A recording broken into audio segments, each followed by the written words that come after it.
0 to 60 can define a performance car, but it's the fastest 60 to 0 that's the aim of Terox brakes. From road cars to race cars, circuits, special stages, or the autostrada, nothing reduces speed like Terox brakes. Italy gave the world the art of Da Vinci and Michelangelo. Terox has given drivers the art of stopping.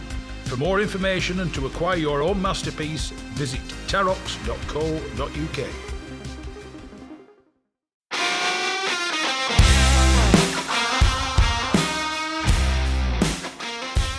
Yes, it's me, Mark Stone, and this is the Backseat Driver Podcast.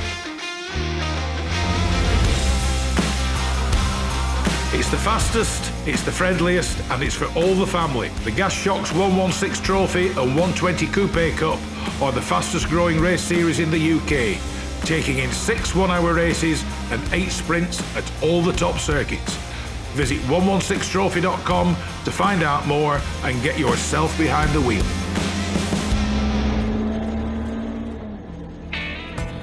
From a pot of tea to TT motorbikes. From a classic English breakfast to a full serving of classic cars. Bridge House Tea Rooms is the Northwest premier classic car meeting location for cars, bikes, tractors and owners clubs. So no matter what your automotive appetite might be, visit Bridge House Farm Tea Rooms on their Facebook page or call John and Alicia on 07980 444 221 for show details and to reserve your own table and parking space.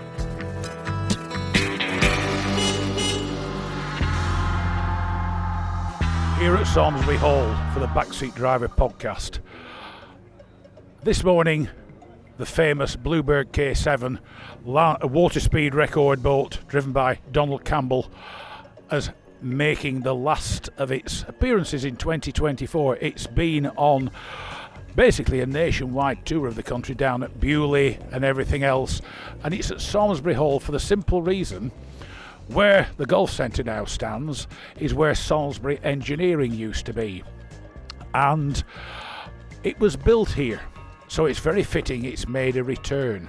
So with Gina Campbell, Ruskin Museum, all the crew and the team that spend their time and in many ways their life with Bluebird K7 are here. So it's time here on the Backseat Driver Podcast. It's me, Mark Stone, went and had a chat with them. I'm here with Gina Campbell. Gina, this weekend's been something of an adventure which continues Bluebird K7's constant history. Well, today actually is really very important where she is. Where she is sitting here right now is where she was built 70 years ago. Salisbury Engineering, where the golf centre now stands. Well, so be it. Being a golfer, that doesn't really matter. But it's just the work that's gone into arranging today for her to be here, because this won't happen again. Everybody who's standing here today will not get this opportunity again. So I'm so pleased to see such a big crowd here to come and witness one of the most iconic boats in the world. And it's just humbling that there are so many people interested and that want to see her. When the boat was built 70 years ago, your father was driving it. Did you ever imagine how intrinsic a part of your life Bluebird K7 will be? Absolutely not. You know, as a child, I didn't even know my father was famous. Bluebird, sitting here, used to sit in our garage at home alongside my dad's record-breaking car's CN7. And they were just there. I grew up. I'm 75 years old now, and Bluebird's 70 years. So you can imagine, you know, as a child, I just grew up with a jet engine. It was it was nothing out of the ordinary for a jet engine to be strapped to the floor of the garage and be fired up. So, but you don't, as a child, understand these things. And I can remember my father actually breaking a water speed record on Coniston whilst I was swimming in the lake.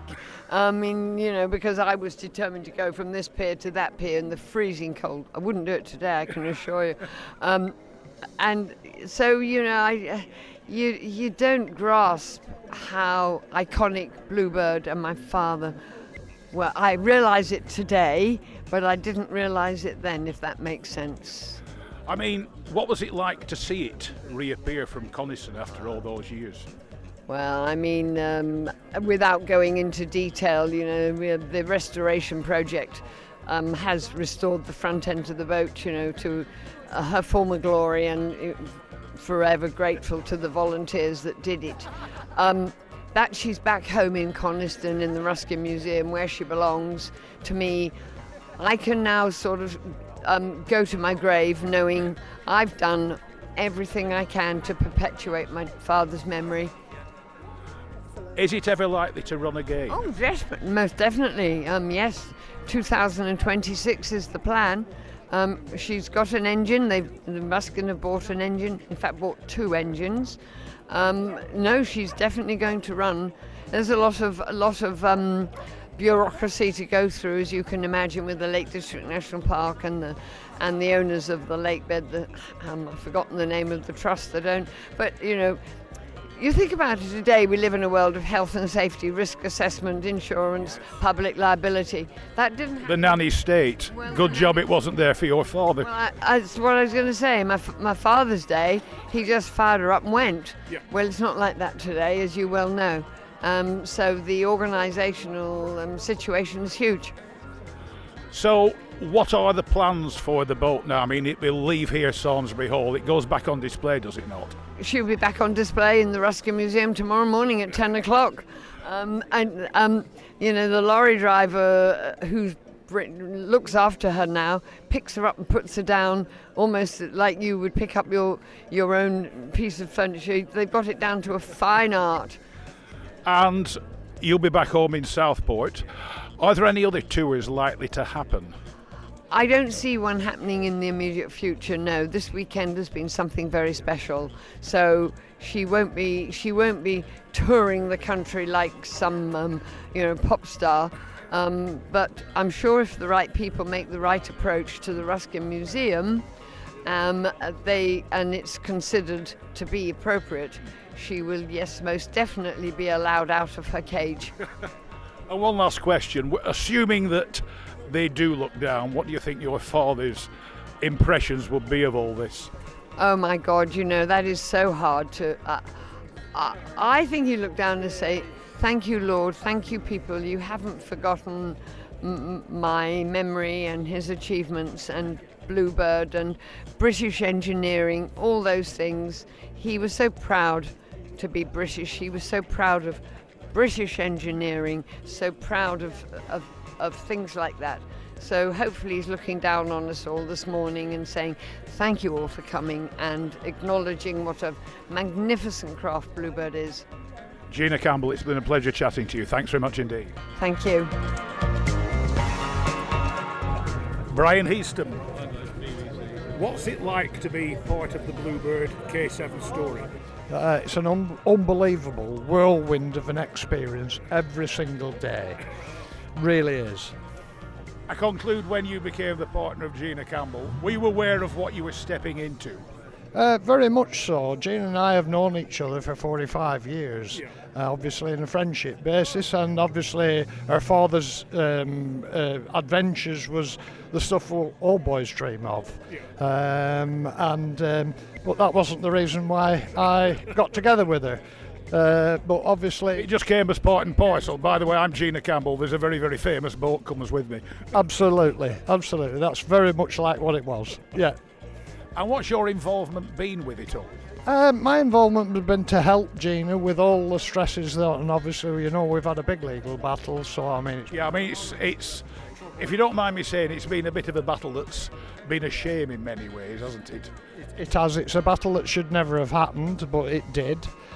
Gina's needed a lot of support, so I've helped to get over those traumas that she's had. I've also helped the Ruskin Museum by obviously in the fight to get her back, but also the moving as we've done this weekend down to the pool and sandbanks and also to the Bewley Museum. We're a big team and we all help each other. I'm just a little small part in that team. So every mile that Bluebird travels, you travel with it. Absolutely, always. Absolutely, yeah. And it's a joy, it really is. I just look at all these thousands of people here today, and particularly the youngsters, and they find it such fascinating. That's why I'm letting people have a look in the cockpit so they can actually say where the great man sat there, because after all, this is all about Donald Campbell. It's not about anybody else, it's about Donald Campbell and his heroic adventures that he did and the records he broke, and that's simply what we're trying to do, is to keep the legacy of Donald Campbell alive. I mean, when you read about him, and if you're fortunate enough to watch the drama on him with Anthony Hopkins, I mean, he was a man full of life and full of character in every way. Donald was a character. Gina's told me a lot of personal insights into her father, what he was like as a man when he was at home, away from the press. And the guy was just full of life. He loved life. He was the party animal number one. And I get the feeling that if he'd have been around today, he would have been horrified with all the health and safety and all the restrictions that get put on everybody trying to do anything. Absolutely. I mean, he would be totally alien to it. In Donald's day, they would push the boat out onto Coniston with a couple of his mates and say, come on, let's take her for a spin. And that was simply it. Brian, thanks very much for joining me here today, and enjoy the rest of the day and the continuing Bluebird journey. Thank you very much indeed. Don Wales, Gina Campbell's cousin, and what else? Well, I'm the grandson of Sir Malcolm Campbell, and therefore the nephew of Donald Campbell. My mum was Donald's sister. So you no doubt will feel the same responsibility as Gina, etc., with Bluebird K7. Absolutely, yes. It was vital that we had K7 on display in Coniston. We promised it as a family over 20 years ago, and to achieve that this year, it has been a fantastic weight off our minds, and so relieved. And for the museum to allow it to come out on display here at Salmesbury, Bewley yesterday, and then the Royal Motorboat and Yacht Club to celebrate the return of the trophy at the end of last week. It's just been a fabulous event, fabulous weekend. When I was talking to Gina, she was saying, and probably for yourself, it still occupies an enormous amount of the Campbell family's life. Yes, well, it occupied 25 years of my life, pretty much, to make sure we got the boat into the museum from when it came out of the lake. So that is a great relief, and I have been a huge fan of my uncle and my grandfather. Obviously it's in my blood. I was going to say, I conclude, if you're a Campbell and a world record breaking Campbell, you are not allowed to forget this fact. No, absolutely. I mean, it's in our DNA, obviously. Mine is arguably slightly diluted because of my being a Wales, coming down from my dad's side of the family, having that name, and I'm immensely proud of that as well. Yeah. My dad was a fantastic person, but to further the names of Donald and Malcolm, so that youngsters today can be inspired and in awe of what my family achieved. How do you find the youngsters react to both to the boat and to the Campbell name, the Campbell family, what they achieved? Well, it's amazing. We had some Sea Scouts down at Poole, and you could just see the sort of look of awe in their faces and the wonderment of this huge blue boat, and to think that someone sat in there and did 300 miles an hour. So I hope they're going to go back to friends and say, oh, we saw the Bluebird boat and Donald Campbell, and spread the word. It's good. We've got to keep that generation going. And a question that I asked Gina, what was your reaction when the boat eventually came back to the surface of Coniston? Well, I wasn't there. I was working in France at the time, and it's hard to describe the feelings of seeing it come out, the tail fin come out of the water, and seeing the state of it. That was more of the horror of knowing that, well, that's what was the end of my uncle. I suppose the interesting thing was the boat was still there, though. It hadn't disintegrated or anything. The boat was basically, for want of a better term, sat waiting. Yes, I mean it would have obviously corroded over time, and the main engine bay, if you like, was the bit that came out in one piece, because where Donald sat took the main impact and broke in two, and Donald was thrown clear, we believe. To be able to have that chunk of it as original, and then Bill Smith and his team restoring it, it has been a fantastic effort. But the original sort of shock and horror of the realisation of that's where Donald Campbell sat. Yeah. I mean, I can remember seeing the accident as a child.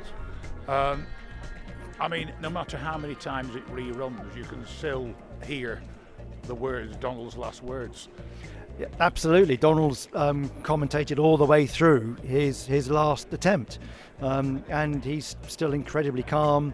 There's no swearing, there's no blasphemy. I must confess, if that had been me, it could have been a bit bluer. Well, I think it's well known that a lot of people do utter an expletive just before they hit something, and Donald was just quite happy to commentate about it. I mean, it was so quick that he wouldn't have had time to think anyway, I don't think. Really. I think the thing is, when you deal with people like that, even today, they're aware at the back of their mind it could happen, but it doesn't stop them. Oh, Donald knew the risks he was taking and overcame those fears. And the courage of the man, I don't think you can state too highly. He knew that every time he went in that boat that there could be a nasty accident, and he was pushing the envelope every time he did it. So to keep doing it and know that this could be my last moment was an incredibly brave man. Are there any Campbells coming up who might decide to do it again? Well, I have a son and a daughter, and my son Joe came to Pendine with me back in 2011 to race my electric car, and the idea was that we would allow him to try and break my class records, and then I would try and push up the outright UK record. Trouble is, son Joe had a little bit of the red mist, and he went hedging and ditching, and that phrase of "Sorry, Dad, I've broken your car," rang only too true that day. But he was all right, so that's the good thing. I think the thing is, if there's still a fraction of travel on the throttle, you're going to push it, aren't you? You're going to make sure the throttle it doesn't go any further. Oh no, and Joe admitted that. No, full marks to him. He wanted to go as fast as he possibly could that day, having been told not to. But he was a 19-year-old, and you can't blame him for that. So he's got the Campbell spirit and blood in him as well. John, thank you very much indeed. My pleasure. Thanks. Here with Tracy Hodgson, Director of the Ruskin Museum, the home of Bluebird K7. This will have been a hectic weekend, won't it? It has, yes. This is the last place that we're stopping at. We've been down to Poole for the weekend, so we're invited to go down there because they've just brought home the World Water Speed Challenge Cup. Yeah. So they had a luncheon for that. And I'll be quite honest, I didn't know it all still existed. Yes, apparently so. Yes, there's still a few contenders still going for the record. So yeah, it's still quite a big thing. And then while we were down there, it's only an hour away from Bewley, which holds CN7, which is the land speed record, the car for the Donald Campbell. So this year is the 60 years since he achieved the double, which was the land and the water in the same year. Yeah. And he was the only person to really do it, if memory serves. It's still undefeated after all this time. So yeah, so we thought we'll take K7 down there, and couldn't get them side by side, but in the same place at least. I conclude it's quite a responsibility looking after Bluebird K7, especially when Gina Campbell is more or less constantly with it. Gina's lovely. She helps me. She's been a fantastic support over the last couple of years, and she'll come and help with anything that we need doing. But yeah, I mean, I followed K7 the whole journey, making sure that she's safe and being looked after. But yeah, it's been great. As you can see, people are coming out to see her, and they just love seeing her. So. What exactly is the Ruskin Museum? So it's called the Ruskin Museum because it was set up in memory of John Ruskin, who did a lot for Coniston. But we have 3 galleries. So we have a gallery about the history of Coniston. So you've got the slate, copper, swallows and Amazons. Then you've got the Bluebird wing, which of course is Donald and Malcolm Campbell. And then you've got the Ruskin Gallery. So 3 very different themes, but it's a small museum in the village of Coniston. So, but I conclude Bluebird K7 fairly drags them in. It definitely has, yes. Yes, I mean, last year our sort of yearly numbers were around about 10,000. At the end of August this year, we've had over 49,000 people through the door. So, yeah. And I conclude, as Gina was saying, it will take to the water again at some point. Will the Ruskin Museum be involved in this? We most definitely will. We are the owners, so we will be arranging it. So you'll be opening the back door and shoving it out? I wish it was that easy, but yeah, 2026 we're looking at. Obviously, it's not as simple as just putting her on the water. There's a speed exemption. We need to apply for that because there's 10 mile an hour. And there'll be a little man with a top pocket full of big pens telling you what you can and cannot do, who's never done anything for his entire life. We have to do everything properly and safely, and that's the main thing. But yeah, 2026 will be the 70th anniversary of Campbell's first record on Coniston. So yeah, when we run it, it'll be in tribute to Donald, and let's say I'm sure it'll be something to see. Tracy, thank you very much. No problem. Thank you. I shall let him introduce himself, given he has the most spectacular title. I'm Councillor Peter Molyneux and I'm the Mayor of South Ribble, and I'm here today with the Mayoress of South Ribble. And you are? I'm Margaret, the Mayoress. What's it like to be here with, shall we say, probably one of the area's most famous products? Yeah, it's absolutely tremendous to be here today in South Ribble, the home of the Bluebird 70 years ago. Where we're standing at the moment, just in the background where the golf centre is, used to be where Salmesbury Engineering was, that actually built Bluebird 70 years ago. So it really is historical, and I'm proud to be here. I'm also the local councillor for the area, so I get a double privilege really. Did you play any part in this, in the appearance of Bluebird K7's appearance today, brief as it might be? No, I must admit it wasn't down to me. That as the Mayor I was invited to come along and present a portrait of Bluebird, but unfortunately, as much as I would have liked to be involved, I wasn't in that. I mean, it's a shame that Salmesbury Engineering doesn't exist anymore, but we are next door to BAE Salmesbury, which played important roles in aircraft manufacturing and everything else. Yes, it did. During the war, there were lots going on around this area. Unfortunately, these things happen, and but it's still a great historical event that we can go back to the times when we're building great things, and we still are. And when it eventually does, I mean, it has been out on the water since it was restored, but when it goes again, will you be going to watch it? I will have to see if I get the invite to that. It would be nice, certainly it would be nice. Fantastic if we were. Yeah. And there's talk about fitting, not the original engine, but another jet engine. I conclude that could be built round here, or was built round here at some point in time. I'm not too clear on where that's going to take place, but obviously if it was in this area, it'd be tremendous. Thank you very much for joining me. Thank you very much. Thank you. Thank you.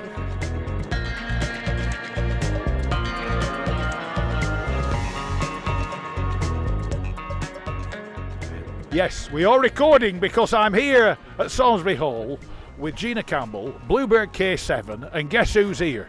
John Wright. What are you doing here? Good morning, Mark. How are you doing? Like everybody else, we've come to celebrate the 70 years of Bluebird being built at Salmesbury Hall, or at Salmesbury Engineering, yes. Which technically was about 25 yards from where we stood, which is now a golf centre. Yeah, I believe so. I really don't know much about the early days, and but as you know, we were there in March when it came back to Coniston, and we've obviously been following it through its progress through the summer and its future. Now, I know it's not the land speed record holder, but you are in the process of building a replica Austin 7 in Bluebird's colours, because Mr. Campbell used to drive one of them, didn't he? That's right. Back in 1931, Malcolm Campbell was obviously there with Bluebird, where he achieved the land speed record. But also there was a class for Group H, which was engines up to 750cc engines. And the Austin 7 unfortunately didn't achieve the 100 mile an hour record. I think eventually it was done by MG. And subsequently the car disappeared off the face of the earth. Nobody really knows much about its history since then. We believe it may be in South America. That's sort of what we've read about. But I've taken it upon myself to recreate that car, yes. And hopefully, within the next few years, we'll never know, we may be able to achieve the record. 100 mile an hour. I'm not being funny looking at you and looking at me. You might need somebody a bit slimmer in it to do 100 mile an hour. Well, we only do 100 mile an hour provided we've got V8s up front. Yeah, well, it would be nice to get a recognised driver to do it. There's not a lot of information out there about it at the moment, but we're keeping it under wraps. But obviously we'll keep you up to date with all the progress that we do. But it needs doing right, and we need to be, every nut and bolt needs to be as authentic as possible. Well, we're going to say, if you're going to do 100 in an Austin's A7, it needs to be screwed together right, because they're not the most substantial vehicle, are they? No, we're not. I mean, I've done 50 odd miles an hour in the one I have at Aintree. That can be interesting. On a sprint day, so we're halfway there. Especially when you work out, even if they've got four-wheel brakes, they don't. Yeah, well, yeah. I mean, it's unknown territory for us, but it's just something that we think it needs recording, just like Bluebird here today. And hopefully, in years to come, it'll be there for everybody to see. John Wright, Bridge House Tea Rooms, great supporter and sponsor of the Backseat Driver podcast. Thank you once again for joining me. Thank you, Mark. Right, I hope you enjoyed today's Bluebird K7 Backseat Driver podcast special. It's been a fascinating event to attend. The number of people who have come to see the boat, the number of people who remember it, and those who want to learn about it. There's a whole cross-section of ages, a whole cross-section of people, all fascinated by this unique blue jet-powered hydrofoil, the first of its type, and eventually, as Gina Campbell said in 2006, it will run again. It'll never run at its full speed, of course, but it will run again and be a phenomenal sight when it does it. So thank you for joining. It's me, Mark Stone, on the special Backseat Driver podcast here at Salmesbury Hall near Preston with Bluebird K7.